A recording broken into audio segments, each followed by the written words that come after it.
We are live. We are live. If anybody is on, say hello in the chat box. We're getting ready to get started in just a minute or two. I just had my nourishing broth. I feel so good and so ready to go on this interview with Dr. Kaayla Daniel. I am so excited.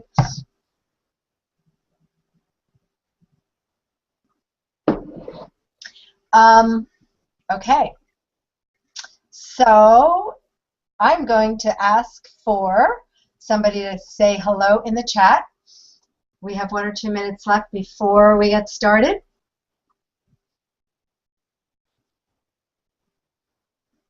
Okay. Well, 1 minute till 7 o'clock, and then we're going to get started with Dr. Kaayla Daniel.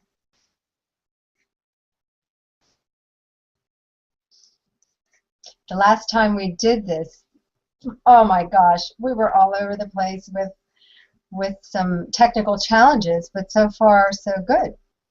Very smooth here.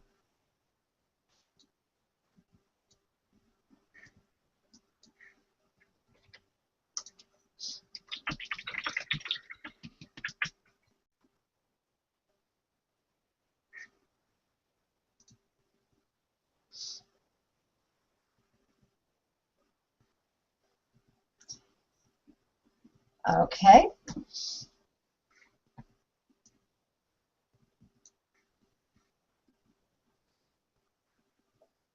Okay, so it is top of the hour, and we are going to get started here with this fabulous interview. I know it's going to be fabulous because this woman is really, really great, who I'm going to be talking with this evening. But let me first say hello to everyone and introduce myself.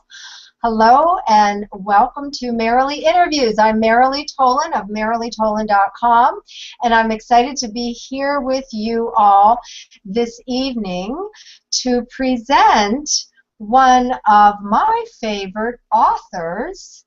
And maybe some of you are already familiar with her because of her background as a well-known journalist in nutrition.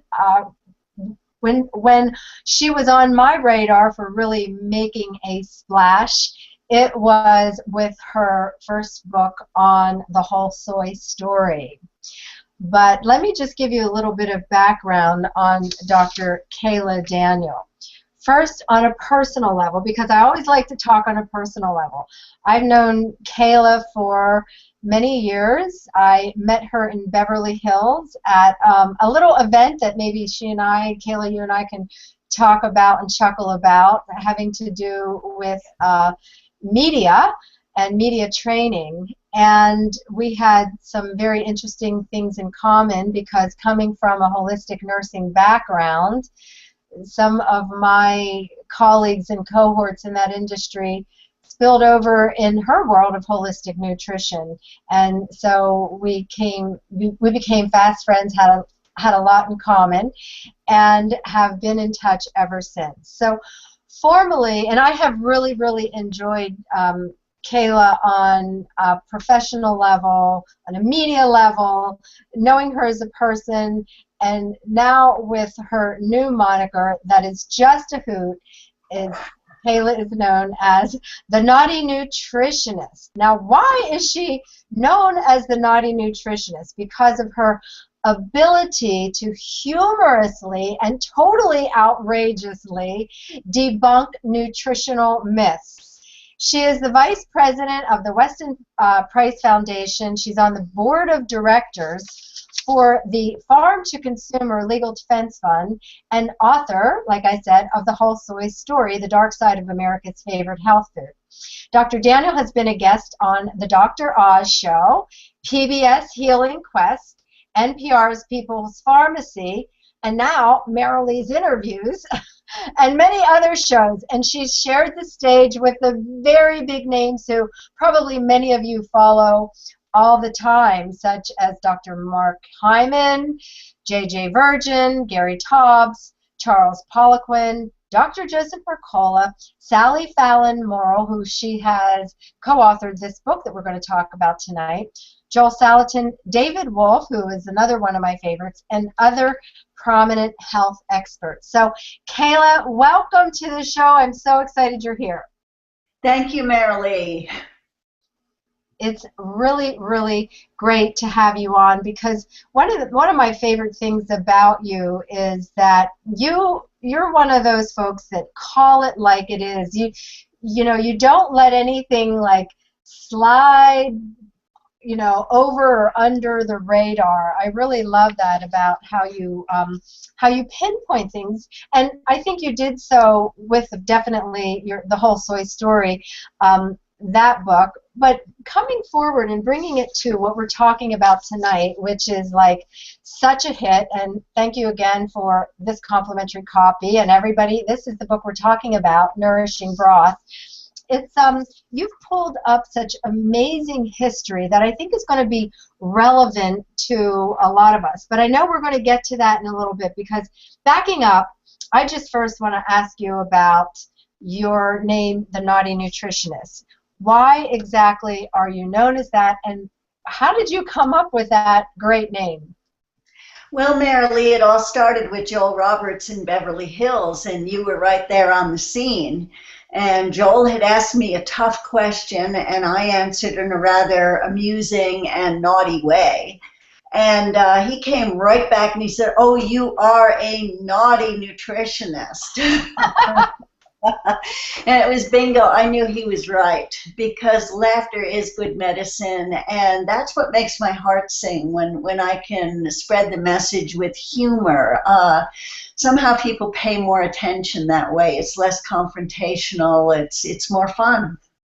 Yeah, I have found it like what you offer fits in that what I would consider edutainment. It's very educational. What you're sharing is such important information. We're going to talk a lot about some very good, valid points tonight, and of course our focus is on building the immune system, but you do so in an entertaining way. And I just want to let people know, if you are new to these folks, where can they learn more about you? Now, I know we're talking about, again, Nourishing Broth tonight, but your website. Well, my naughty website is drkayladaniel.com, and that's where I do the edutainment. And the new book's website is nourishingbroth.com, and that will help you to be super or get super. So a little on each site. Awesome. Okay, so here's a question, general nutritional question, because you are a myth buster, and I also love your contrarian flavor that you bring in. So give us a few myths that are out there about nutrition and holistic nutrition that definitely need debunking. There are so many myths that need debunking, but top of the list would be the idea that fats are bad for us and cholesterol is bad for us. And I have to say, if Mother Nature meant to kill us, I mean, do you think she meant to kill us? I don't think so. Do you think she made a mistake? No. And she put fats and cholesterol in all these sacred foods all over the world for a reason, and people traditionally value these foods. So another myth to debunk is the idea that soy is good for us. Sometimes it almost seems as if we're told that it's bad for us, it's really good, and if we're told it's good, it's bad. Mm-hmm. So those would be some of the big ones. Yeah, well, I'm happy to hear that. I've always been a fat lover, no matter what they said. I think Mom had margarine, right, when we grew up, but I always went for that butter and give me a steak, and I want to eat that fat. And then, I'm happy to hear this, because I'm in this camp. I live in this camp too, and without going into like this whole weight loss theory and everything, there's I guess a statement and a question here, and that is around, it's been my experience and my understanding too, my experience personally and my understanding, that a lot of times the more fat you eat, the more able you can lose weight. Is that true? That can be true for many people. Of course, we need to care about the quality of our fats. And I'm mentioning here good saturated fats, butter, tallow, even lard. The fats that we find naturally in animal products, Mother Nature put them there for a reason. And we need a lot of those fats in every cell in our body. We need them for hormone production, for mood enhancement. We need it for body and brain. Mm-hmm. Right, and I think that in some of the recipes that I do want to talk with you about tonight, there's a fair amount, in your soups and broths, there's a fair amount of fat. You recommend a fair amount of fat. Is that the case? Well, there can be. It's going to depend on the recipe and say how much meat you're including in the recipe, you know, whether it's a clear broth or it's a really thick soup or stew. So they're going to vary quite a bit. But part of the wonderful news about soups and stews is people can vary it according to their own needs. And we have a whole lot of people who have been taught to be low fat for so long that they have trouble digesting fat. So for some people, we have to start with a comparatively low fat diet, maybe work up to it. By the way, you do consults, don't you? Just as a quick question. Like, I'm just sitting here thinking, wow, you know so much. I wonder if there's anybody out there that would ever want to work with you. That I'm just bringing that in off the cuff.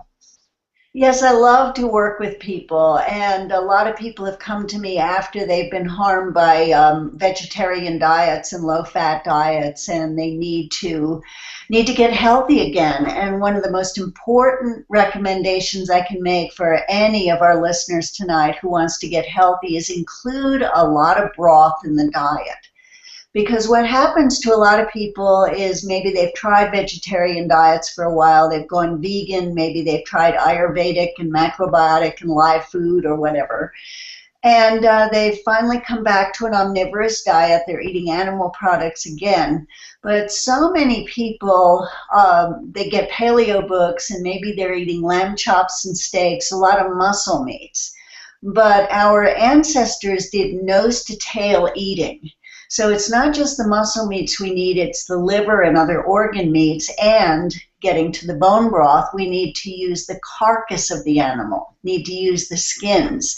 And that's where we're going to get collagen and cartilage, and that's where we're going to develop healthy immune systems and also a healthy gut, which of course is number one, and healthy joints. We don't need to get these nasty diseases of aging such as osteoarthritis. Collagen and cartilage can build those joints. That is awesome. Well, so much so for then the way to make chicken soup, for example, and I just did this the other day, put the whole chicken in, right? I mean, and we want the bones. We don't. Do you put the gizzards in the broth, or do you pull them out and make gravy? I'm a big fan of gizzards, actually. I grew up on gizzards. And we have gizzard soups in the Nourishing Broth book.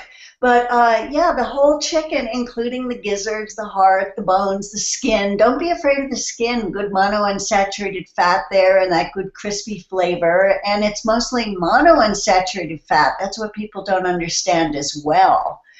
But it's really one of the original fast foods. So many people have gotten away from cooking.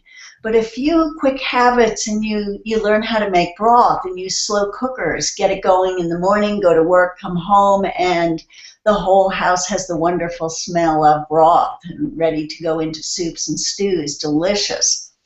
But one of the things I like to do is maybe I'll roast a chicken, say on Sunday. We'll eat a lot of that chicken, cut a little off for sandwiches or chicken salad or something the next day, or a chicken curry. And then I've got a carcass. It's already flavored with all those good herbs. Plop it in the slow cooker. Maybe add a couple chicken feet, because that's what makes such a difference. Gives us that jiggly, gelatinous broth, and that's a sign of a good broth. So this is so easy, and I've already got 3 or 4 meals out of this. That is awesome. Now, you said chicken feet, right? So you have to get them separately, because chicken feet really don't come with the chicken, right? Yeah, you know, they're all actually exported to China. We don't think of the Chinese as the top consumers of chicken soup, but they are. And all the chicken feet from the American chicken industry, they're sent to China. Wow. So then we have to bring them back here. Well, a lot of the smaller farmers markets do have chicken feed. I get mine frozen and put a whole bunch of them in the freezer and take 2 or 3 out at a time. And they're really the secret to a very, very rich and flavorful broth. You can't go wrong with the chicken feet added. Interesting. Okay. Awesome.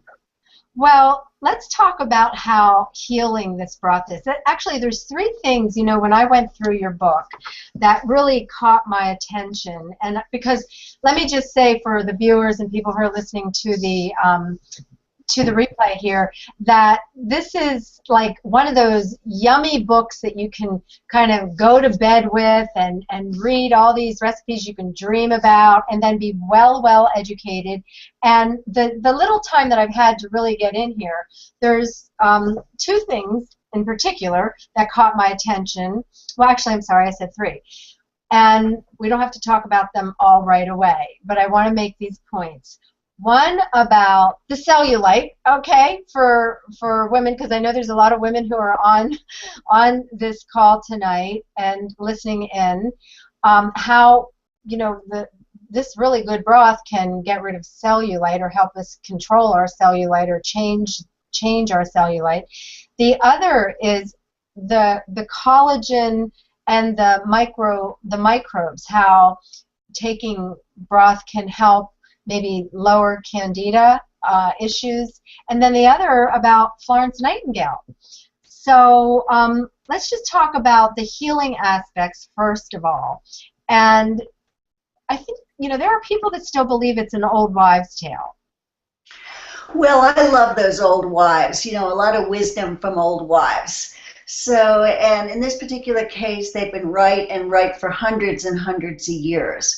But there's a lot of science of broth that goes back a long ways, and I'm thinking Hippocrates and using broth to heal the gut, but also Moses Maimonides, and that was before it was called Jewish penicillin, but Maimonides identified chicken soup as the healer of everything from infectious diseases to say, leprosy. And Hildegard von Bingen, that amazing healer, she was a big proponent of bone broth. And for many years, cookbooks always had a section on invalid cookery or convalescent cookery. They all did. And this was from the late 18th century right through mid-20th century.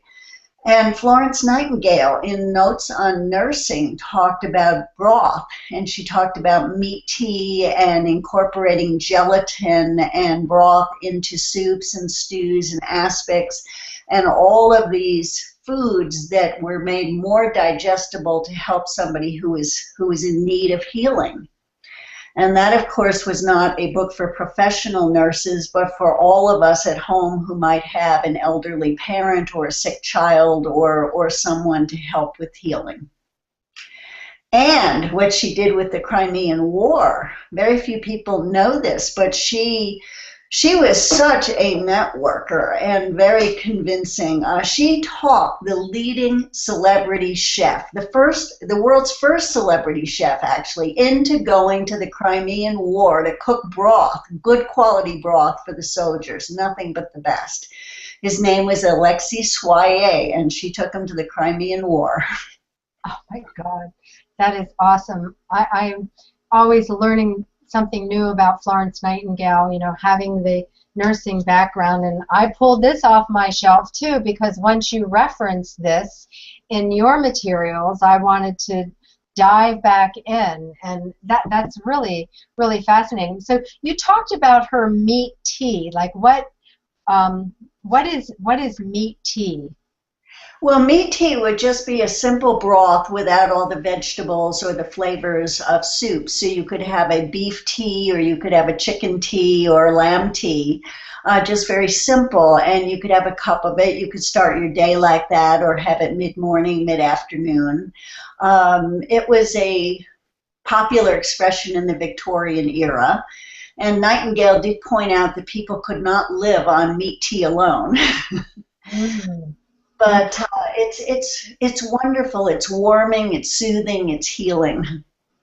Well, I know it always feels good, and I grew up in a household, my mother making soups all the time, and that's one thing that I've always been grateful for, that I feel like I got that talent from my mom, because I'm always having soup. So, on a personal level, this is really good. But I'd like to ask you a little bit about the science behind some of this, because I know you do a lot of research, and you love science as well. So how is it that this works with our immune system? Like, really, what is the mechanism, the scientific mechanism, or the nutritional chemistry in what happens here with these broths? There seem to be multiple components, and that's a good argument for actually making the bone broth yourself and using a variety of different broths, say making chicken broth, lamb broth, beef broth, varying it, and different soups and stew recipes as well. The whole principle of a rich and varied diet to sort of cover your tracks with all the nutrition. In terms of the science of broth itself, we really don't have a lot of studies on just soup or broth. I mean, who would fund it? The studies are on something that you can turn into pills or powders or some kind of potion that you can patent and market. So we don't have a lot of studies on soup itself, but what we do have is from the late 18th through the mid-20th century, we've got a lot of studies on gelatin, and gelatin is the collagen protein in broth, so we have a lot of those studies. And more recently, we have studies on components of broth, things like glucosamine and chondroitin. People think of those as arthritis remedies and popular supplement. But also amino acids like glycine, proline, glutamine, proteoglycans, which are protein sugars, and some people talk now about essential sugars, and one would be glucosamine. So many components, and some of that just being the collagen and the cartilage. And that common sense idea that we are what we eat, well, there is some merit to that. So think about it. If you need cartilage to have healthy joints, why not make broth? Because those bones have cartilage. You want strong and healthy bones, think about bones. Think about bone marrow for, nourishment and livening yourself up. So many cultures talk about marrow and its, life-affirming nature. Mm. Wow, that's awesome. Where my mind goes with listening to this too, because I'm a big one on the gut, having a background as a colon hydrotherapist, and knowing a lot about leaky gut and living with it myself, and it just makes so much sense that that what do you, the gelatin or the gelatinous substance, right? It's so healing to the mucosal membrane is how I'm picturing it, right? That it does, it's got to be healing the gut from leaky gut, and also at the same time addressing the joints. It seems like, as opposed to taking like chondroitin pills or glucosamine pills, it's like, it sounds so much better to get it with the broth, because you're healing the gut lining at the same time as helping the joints too, right? Is that making sense? It is. I think you're right on with the idea of the mucus producing proteoglycans, or the protein sugars producing the right kind of mucus to heal the mucosal lining. You're right on with that. And of course, leaky gut is epidemic, and no matter what your problem, we need to heal the gut. That's first. And getting back to your topic of the immune system, there's the whole science of psychoneuroimmunology. We have the immune system in our guts. We have our brain in our guts. So healing the gut first is basically healing everything. Right. And then so let's weave in then the topic here of how is it the collagen, or what part of the soup will hold the microbes, the good microbes, because I'm fascinated with this, right? This is like one of my big self-studies, and I just love that there is a connection here. So can you talk about that for a minute? Yeah, I can. When you heal the gut lining, you provide a hospitable environment for all the good little wee beasties, for the flora and fauna you want. You're not actually getting good flora from the broth itself. However, say if you're making a wonderful bean soup and at the last minute at the table you add a little bit of sauerkraut, it gives it a nice nip, and you're putting some probiotic food into your soup, so doubly wonderful. Yeah. So you're with the broth, you're providing the healing that creates an environment where the good beasties can thrive. And you can also add some probiotics in your diet, either directly to soup or perhaps with other dishes. Mm-hmm. Yeah, and I had this image too of, one of the difficulties with candida and a lot of these critters is the biofilms that are being, that are created in the body, and how these microbes get in there and embed themselves. And I just have this wonderful picture again of this really healthy broth and the gelatinous part of it cleaning off the biofilms, or maybe that's what I want to happen. But that's like the image that I have, right? Yeah. Well, Dr. Pruden in the late 1990s, I did 10 interviews with him, and he died in 1998. So belatedly, I'm finally able to publish all that amazing information I got from him. And he was known as the father of cartilage therapy. And some of the things he discovered was that broth seemed to have an ability to somehow heal incurable illnesses such as autoimmune disorders.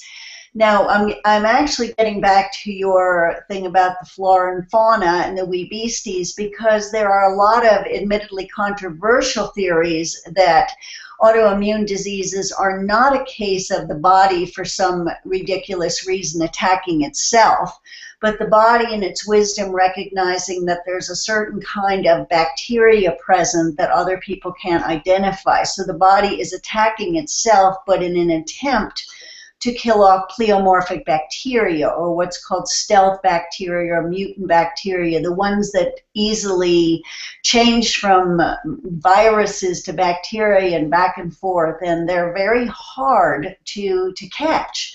They camouflage themselves. They're very wily adversaries.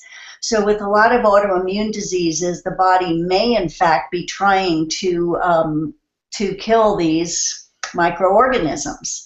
So broth can actually get in there and take care of a lot of them, or at least some of the components of broth. Now, you're probably going to have 2 or 3 cups a day. And if you've got a serious problem, it might be advisable to take a safe natural supplement such as a bovine tracheal cartilage supplement. And that is what Dr. Pruden did his studies with. Now, what does that do? Well, that is the cartilage component, and that's what he did his studies on, and he was able to find that it reversed osteoarthritis. People actually grew new cartilage. And then he did studies on some people with rheumatoid arthritis, and to his amazement, that healed as well. And then he discovered other autoimmune diseases, scleroderma, psoriasis, colitis. Now, of course, it heals a lot of gut problems, and colitis can be an autoimmune problem. So there's a possibility that the components of broth are killing those bacteria, as well as just helping us recover from colds and flu. Or, in earlier eras, it was widely used for typhoid fever and scarlet fever and other things. Now, of course, not everyone healed from those things, but broth was typically used to help people recover. Awesome. So let's talk about cellulite. Right. How can we ladies get rid of cellulite with broth? So you want me to show my... Yeah, that's what I was saying. Let's talk about that cottage cheese behind our thighs and, mix our broth with our cottage cheese. Well, first I should explain a couple things about cellulite and how men and women are different. Men and women have a different structure having to do with their skin and with their fat.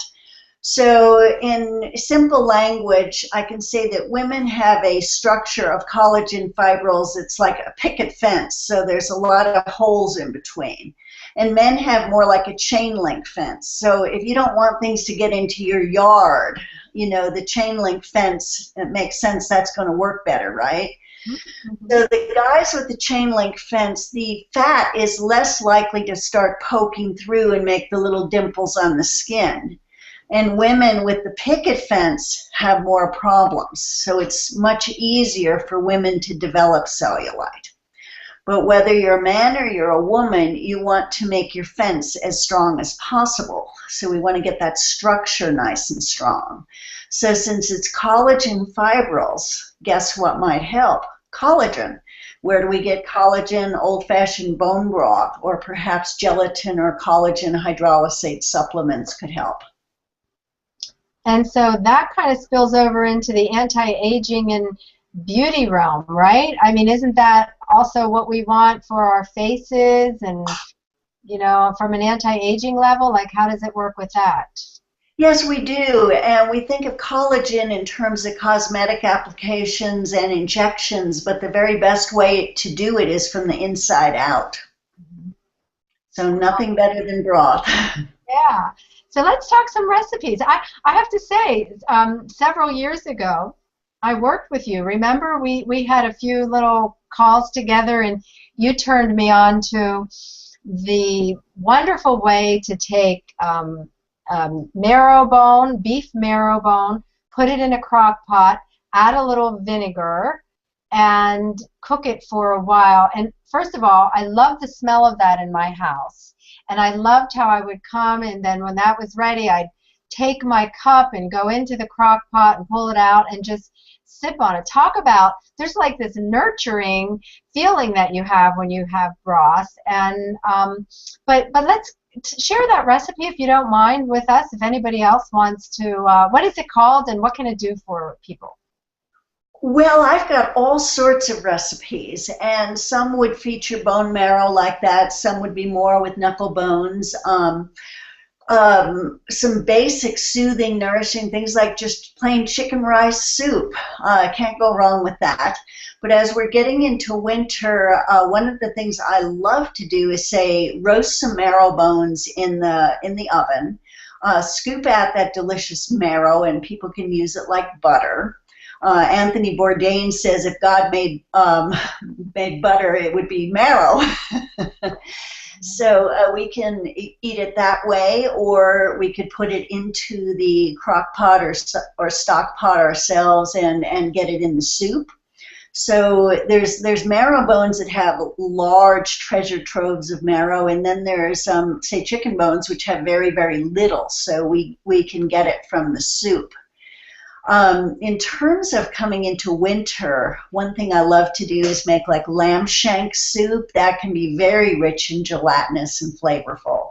Or bean soups with a ham hock, you know, the ham flavor. You can't go wrong. You'll get a reputation as a cook, and it's so easy.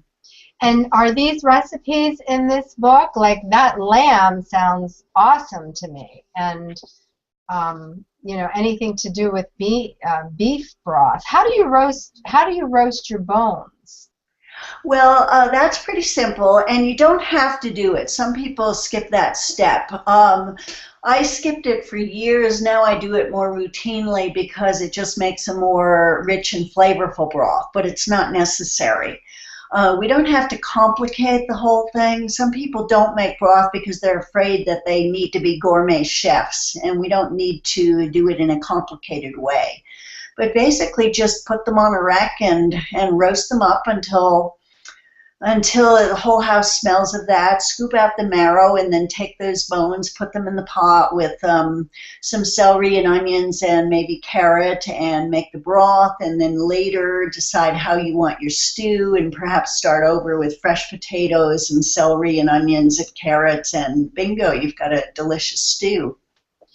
So we had a question come in about vegetable and vegan. What would you recommend in terms of broth broths for vegans? Well, I'm the naughty nutritionist, so I'm going to say right off, lose your virginity. In other words, can I say it for you, Kayla? Dr. Kayla is not big on vegetarianism and veganism, and just take a minute to again share why. Yeah, in terms of the broth, the most nourishing part of it is coming from the animal products. It's coming from the collagen of the skin, the cartilage, and from the bones. And that's where we're going to get all that nutritional power I talked about. Now, of course, there's some wonderful nutrition in vegetable broths from, the celery and onions and carrots or whatever else people might be cooking. And there's nourishment there too, but the properties of bone broth that are going to help heal the joints and heal the gut are just not present in a vegetarian broth. So in my world, to say let's have the best of both, I'm making the broths and soups with plenty of good vegetables. And of course, the base is the bone broth. Mm-hmm. The marrow, I have to admit, I get a little curious, I'll say, about the marrow because well, here's an argument for you. What about the animals themselves who are, if we don't know, what they're being fed and if they are, being given antibiotics and all that stuff that we're concerned about when we eat animal. But I think I read somewhere that a lot of those chemicals or those things that are not of great health go right to the marrow. Is that true? Like, I've been hesitant at times about eating the marrow because I'm thinking that's where the condensed toxins might be. I first of all do recommend that we all, when we eat animal products, know the sources. It's very important to me to know that the animals have been treated very well, and that's both important for personal and for planetary health. Factory farming is devastating on multiple levels, for the animals, of course, but also for the planet, and the toxicity, of course. So I do think it's important to know the sources of our foods, and that's getting right back to being part of a community, which is nourishing too. Know your farmer. Shop where, at farmers markets where you know the people and they know you by first name. I mean, this just feels so much better. Mm-hmm. But there's multiple possible issues with supermarket meats that would include even things like heavy metal toxins, say lead, for example. There was a study about lead in some chicken broth. Well, it turned out it was not organic chicken after all. It was commercial chickens. And we've tested bone broth from pastured chickens, and the lead levels were non-detectable. So very important. But this is something we need to be thinking about with every food we eat, the source of it, because organic vegetables are important as well.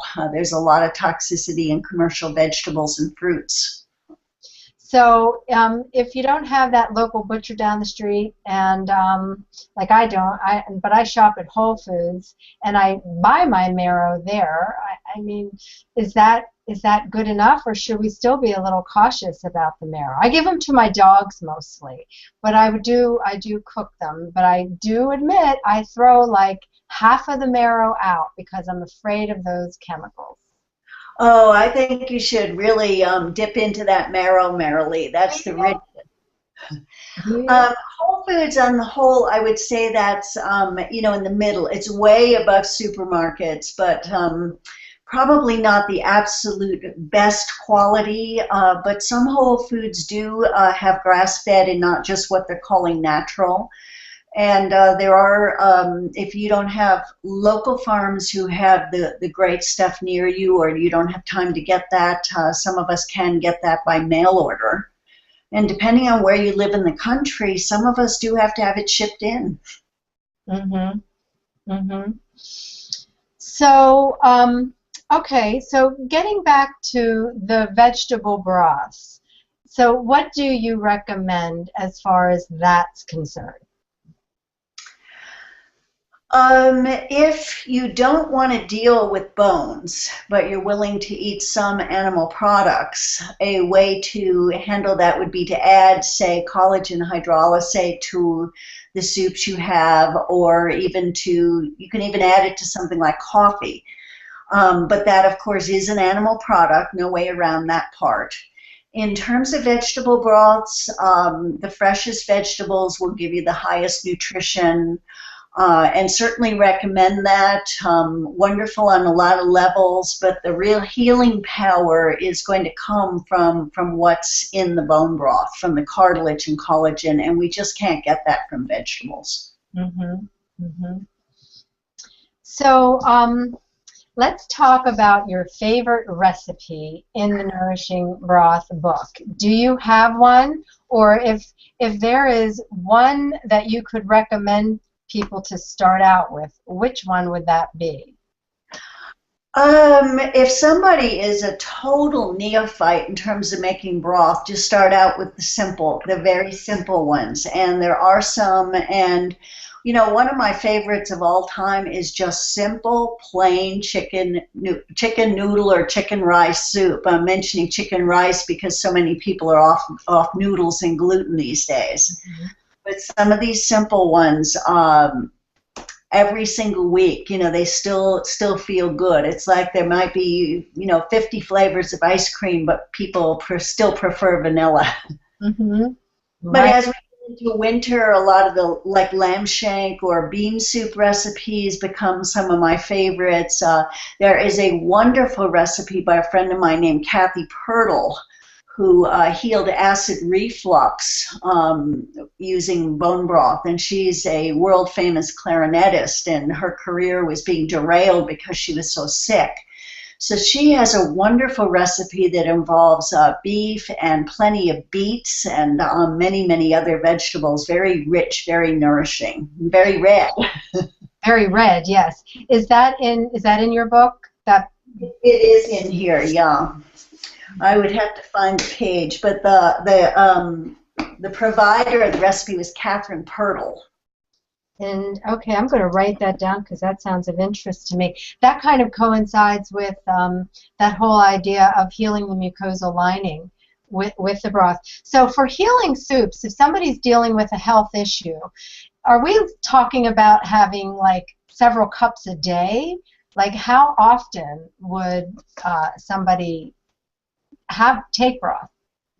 I recommend having at least a cup a day if you're already really healthy, and if you've got any health challenges, 2 or 3 cups a day. And go ahead. Well, I was going to say, like for myself, you know, I mean, I make a big pot of chicken soup, and I can't eat all of that in 1 week. And I was actually doing this today, and I thought, I'm going to ask Kayla on the interview because I have a lot left over, so I'm putting them in the ball jar. I'm hesitant to freeze it. So talk to us about how we can make soup, and can we freeze the broth, and what do you freeze it in? And here's my question on a personal level. I have it in these ball jars. Can I freeze the ball jars? If you're using the ball jars, and of course glass is non-toxic, and some of us are appropriately worried about plastics these days. Yeah, I use glass. Plastics, of course, are not going to break in your freezer. Now, if you're going to use the ball jars, there's a couple things to keep in mind. First of all, as you cool the soup down first, put it in the ball jars, get it to room temperature, then put it in your refrigerator, get it that cool, and then put it up in your freezer. But the other thing to keep in mind is don't fill those things up because, you know, water expands. You know, remember back in science class. Right. So if you take those steps, you're very unlikely to have a breakage problem. Mm-hmm. But just don't fill those jars anywhere as close to full, and don't go directly from, you know, hot soup to right into your freezer. You know, take it down gradually. Mm-hmm. But you'd be surprised how long it can actually last in your refrigerator. Now, are we just talking the plain broth? Because actually what I did in this soup is I put greens in it, right? So the chicken, have the broth, of course, bay leaf, some spices, and greens. And so when you talk about pulling it out of our freezer and adding it to another soup or having it as a base for, another meal, can we freeze it with greens and things like that? Well, sure. If you're making, say you make some broth and then you make a big pot of stew out of that, for example, or, make a stew from scratch. And then the nature of a stew, it's like a thick soup and you're still getting plenty of that good collagen and cartilage in there.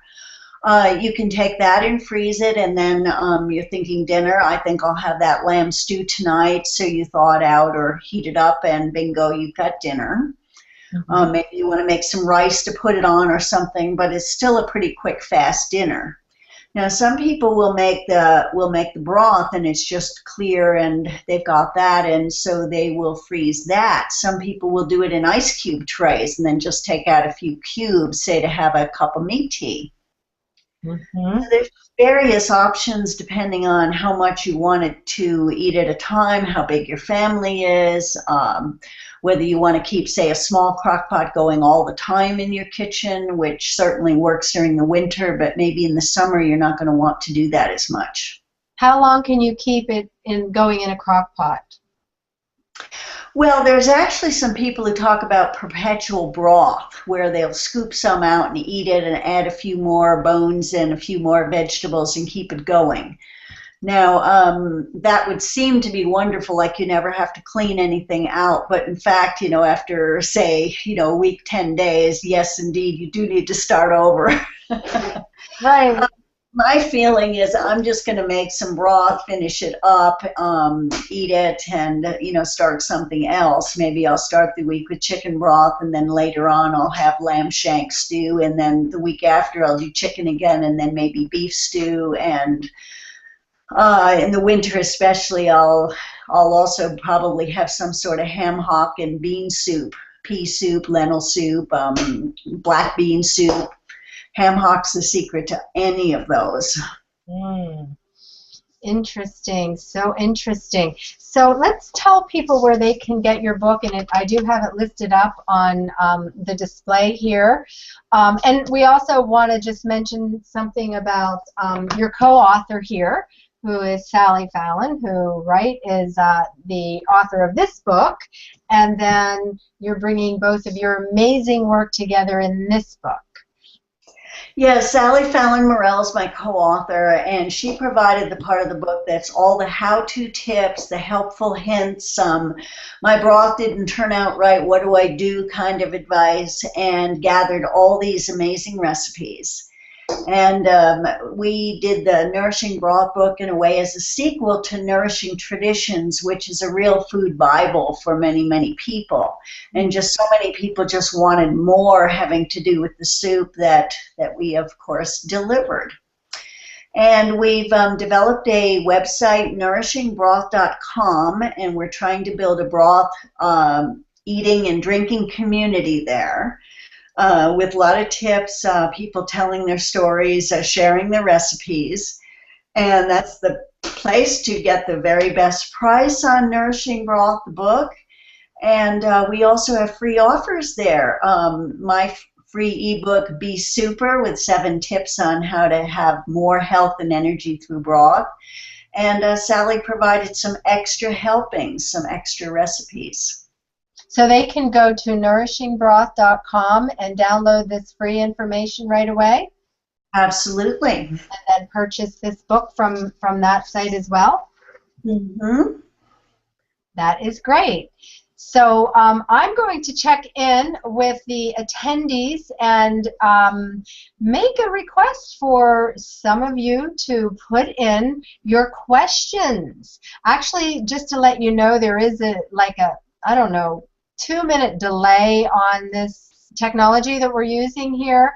So if you are thinking of questions, go ahead and put them in now, and I'm going to just create a little notice here in the chat to put in your questions now.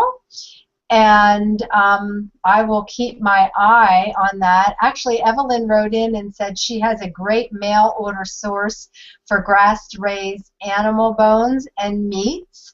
And I know there are some very good programs. I think even connected with Weston Price, isn't there some really good mail order places for very good high-quality meat, Kayla?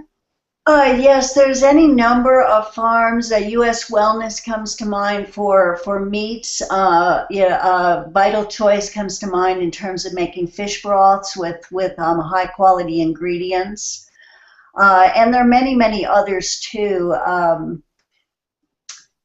So I think those of us who are not able to find the right kind of farmers locally or get the ingredients they need and want locally can find farmers online. Mm-hmm.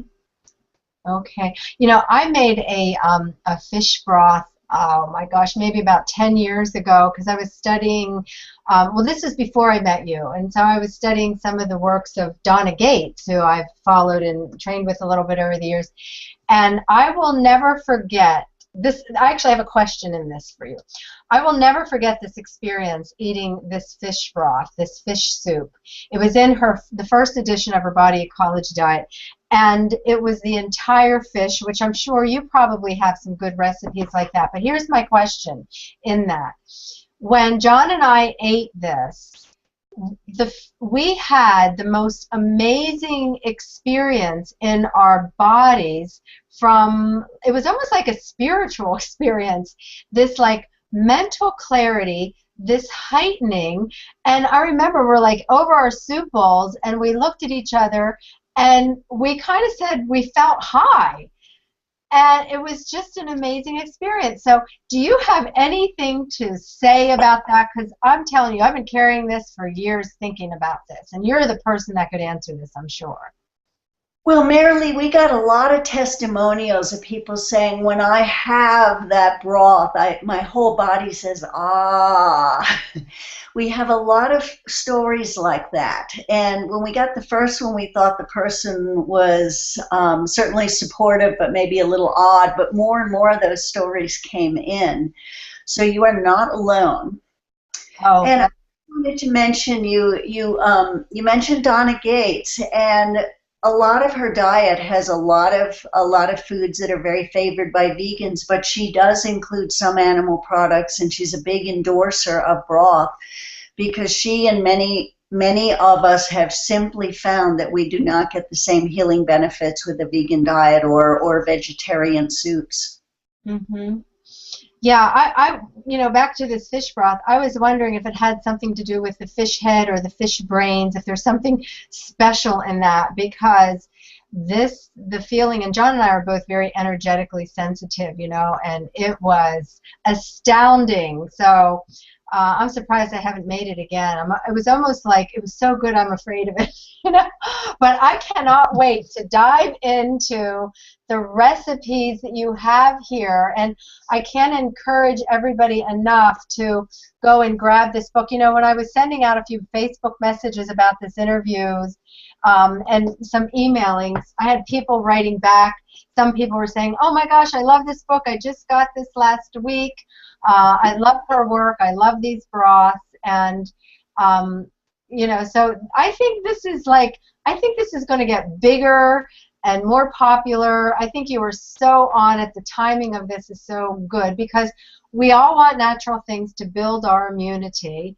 We're all so highly aware that the gut and the food that we eat has so much to do with that.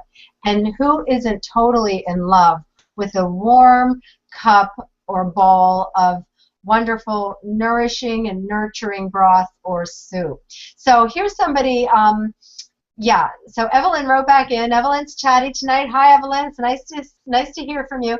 So she says she used to make a gravy from roasted beef marrow. Do you have a recipe for that in your book? Sally does have some gravies and some marrow recipes. That sounds fabulous, and I would love you to share it with us at nourishingbroth.com. Okay, so this is what folks can do then, right? They can go to nourishingbroth.com. And are you building a community on a Facebook group as well? Or tell people how they can get really involved and stay connected with you and continue to get some great recipes. We do have a Nourishing Broth Facebook page as well as the Nourishing Broth website.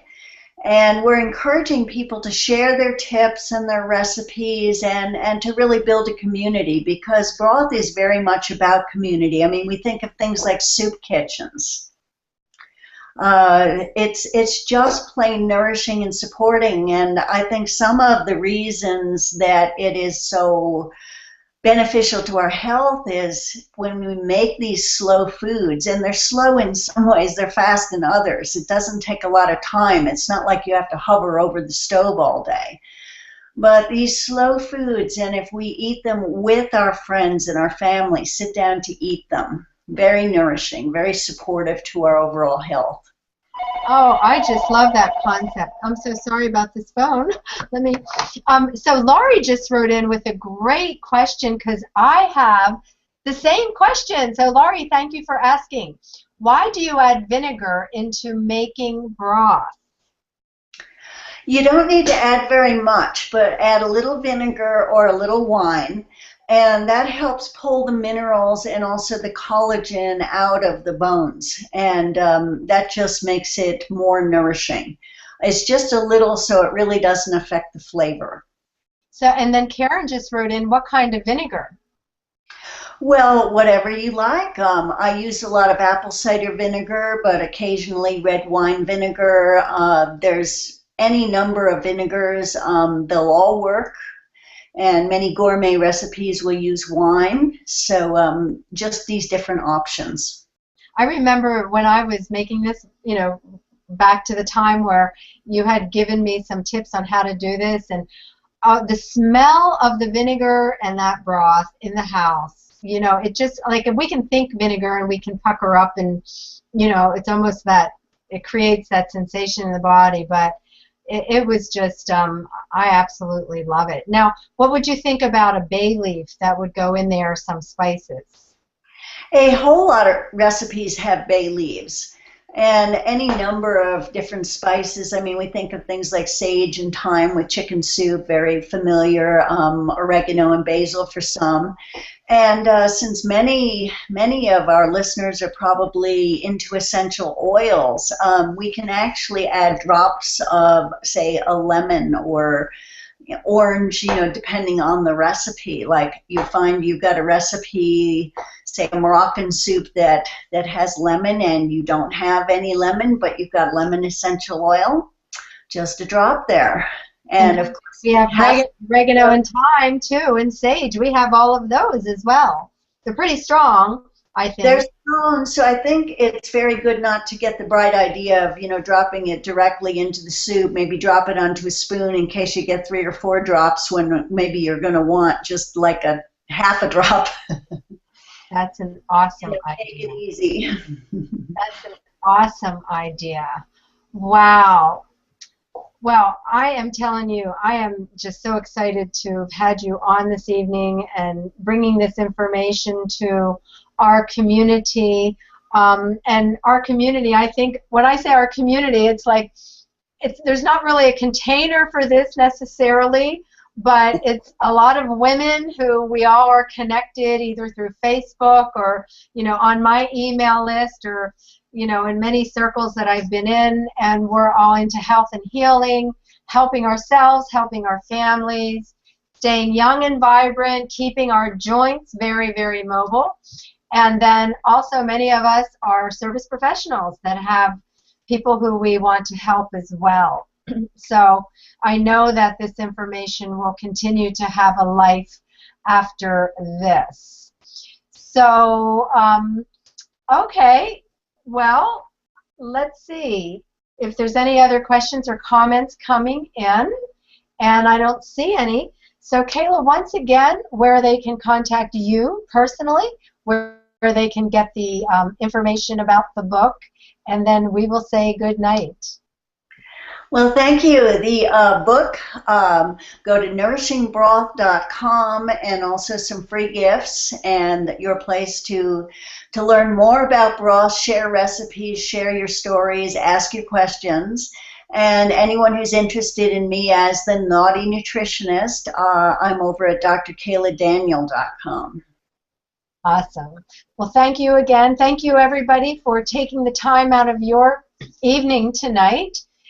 Yes, Evelyn, this is being recorded, so this will be available for anybody to listen to. Already in my mind, I'm thinking of people that I want to send this recording to. I have a friend who just had her shoulder replaced, and she's dealing with a lot of joint problems. And, you know, what we covered tonight, I really want her to hear this. So, yes, for all of you, this is being recorded, and you'll be able to share it. And I'm working with this new technology, so this is automatically uploaded into a YouTube channel, and so that this will be available immediately on YouTube. So anyway, thank you all again. Thank you, Dr. Kaayla Daniel. Best of luck with this awesome book. And stay healthy, everyone, and enjoy your soup. And as Dr. Kaayla Daniel would say, be super. Good night, everyone. Thank you all. Thank you, Marilee. Thank you so much, Dr. Kaayla Daniel.